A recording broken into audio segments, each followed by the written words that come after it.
আসসালামু আলাইকুম রহমতুল্লাহি তাআলা ওয়া বারাকাতুহু। সুপ্রিয় দর্শকবৃন্দ, দেশে এবং প্রবাসে যে যেখান থেকে আমাকে দেখছেন, সবাইকে আন্তরিক অভিনন্দন এবং মোবারকবাদ। সুপ্রিয় দর্শকবৃন্দ, আমি আপনাদের সামনে একটা বিষয় নিয়ে উপস্থিত হয়েছি। আমার বিষয়টি হচ্ছে যে আমি বিভিন্ন ওয়াজ মাহফিলে শুরু থেকেই আমি একটি হাদিস নামে একটা কাহিনী আমি শুনে এসেছি, অনেক ওলামায়ে কেরামের কাছ থেকে শুনছি। সেই হাদিসটা নিয়ে আমি আপনাদের সামনে একটু পর্যালোচনা করব। হাদিসটা হচ্ছে দালিলুল ইহসান নামক একটা কিতাব, ফার্সি কিতাবের মধ্যে একটা ঘটনা রয়েছে। ঘটনাটি হচ্ছে হযরত জিবরাইল আলাইহিস সালাতু ওয়াস সালাম একদিন রাসূল করিম সাল্লাল্লাহু আলাইহি ওয়াসাল্লামের কাছে ওহী নিয়ে আসলেন। জিবরাইল আমিন এসে দেখলেন নবী সাল্লাল্লাহু আলাইহি সাল্লাম সাহাবীদেরকে নিয়ে মসজিদে নববীতে হাদিসের দরজ দিচ্ছেন। জিবরাইল আলাইহিস সালাম তিনি অবাক হয়ে গেলেন যে আমি আল্লাহ তাআলার পক্ষ থেকে ওহী নিয়ে এসেছি, আর তিনি ওহীর দিকে খেয়াল না করে তিনি হাদিস নিয়ে ব্যস্ত আছেন। এটা হযরত জিবরাইল আমিন মনে মনে ভাবতেছেন। আল্লাহ রাসূল করিম সাল্লাল্লাহু আলাইহি সাল্লাম তিনি জিবরাইল আমিনের মনের খবরটাও তিনি বুঝতে পারছেন। বুঝে বলতেছেন, হে ভাই জিবরাইল, তুমি কোথা থেকে ওহী নিয়ে আসো? বলে, আমি আরশের সিদরাতুল মুনতাহার উপরে একটা গম্বুজ, সেই গম্বুজের ভিতরেই একটা কক্ষের ভিতরে গম্বুজের ভিতরে একটা ছিদ্র, সেই ছিদ্রের ভিতর থেকে আমার কাছে ওহী আসে। রাসূল করিম সাল্লাল্লাহু আলাইহি ওয়াসাল্লাম বলেন, যাও তুমি গিয়ে দেখো কে তোমাকে ওহী দিয়ে, কোথা থেকে ওহী আসে।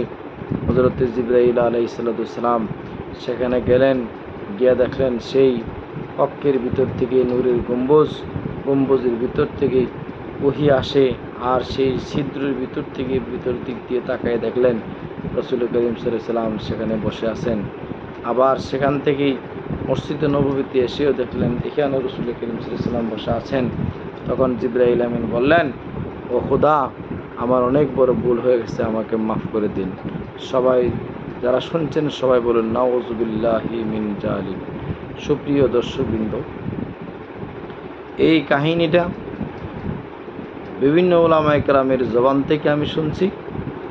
আমি আমার বাবার সাথে বিভিন্ন মাহফিলও যাইতাম ছোটোবেলা। আমি এই কাহিনী বহুত মানুষের কাছ থেকে, আলেমের কাছ থেকে শুনেছি। আসলে তখন তো শুনে সত্য মিথ্যা যাচাই করার কোনো পথ আমার জ্ঞান ছিল না। কিন্তু আমি যখন এক পর্যায়ে এখন যখন কিছু বুঝি যে এই বিষয়টা তো খুবই একটা নাজুক একটা বিষয়, এরকম যদি হয় তাহলে বোঝা গেল আল্লাহই রসুল আর রসুলই আল্লাহ। আলা হযরত ইমামে এশক মোহাম্মদ ইমাম আহমদ রেজা খান ফাজিল বিরলি রহমতুল্লাহ আলাইহি, তিনি ওনার ফতোয়া আসুনিয়াতুল আনিকা ফি ফতোয়া আফ্রিকার ৪৫ নম্বর প্রশ্নের পর্বে এই প্রশ্নটা উল্লেখ করা হয়েছে এবং ওনার কাছে সেই ঘটনার সত্যতা যাচাইয়ের জন্য বলা হয়েছে। আলা হযরতের সেই উর্দু কিতাবের মধ্যে কথাটাও আছে প্রশ্নের এক পর্যায়ে যে আরশ পর ওহি খোদা হে, জমিন পর ওহি মোহাম্মদ। আরশে নাকি তিনি খোদা, আর জমিনে আসলে উনি মোহাম্মদ। নাউযুবিল্লাহি মিন জালিক।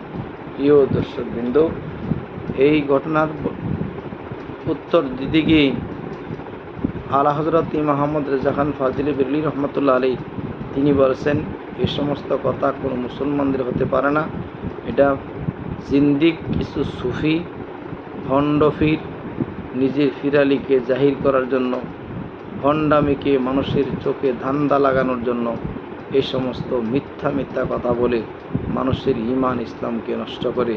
যারা এই ঘটনাকে সত্য মনে করবে ওরা কাফের, ওরা জিন্দিক, ওরা ধর্মচ্যুত। সুতরাং আমরা যাতে এই সমস্ত বিষয় শুনলে যাতে আমরা সহজে বিশ্বাস করি, আমাদের ঈমান ইসলামকে আমরা যেন নষ্ট না করি। পরিশেষে আরেকটি কথা বলতে হয়, কওমি অঙ্গনের একজন আলেম, একজন ওয়াইজ, আমি নাম বলবো না, যে সেও এই আলা হযরতের সেই আসুনিয়াতুল আনিকা ফি ফতোয়া আফ্রিকার এই প্রশ্নটি শুধু কারো কাছ থেকে শুনছে যে আরশ পর ওহি খোদা হে, জমিন পর ওহি মোহাম্মদ। এটা ছিল একটা প্রশ্ন, আর এই প্রশ্নটার শুনেই আলা হজরতের উপর তহমত দিচ্ছেন যে আলা হজরত নাকি আল্লাহকেই খোদা বলেছেন, নবীকেই খোদা বলেছেন, খোদা কি নবী বলেছেন। নাউজুবিল্লাহ মিন জালিক।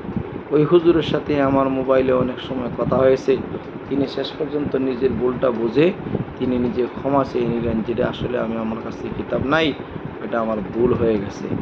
প্রিয় সুন্নি জনতা, আমরা যারা ওলামায়ে কেরাম, আমরা কথা বলতে গেলে, হাদিস বলতে গেলে আমাদের সেই হাদিসের সার নির্যাস আমরা গবেষণা করি, সত্যতা যাচাই করি, ইমান ইসলাম সঠিক তাকে কি না সেই বিষয়ে খেয়াল করে আমরা কথা বলতে হবে।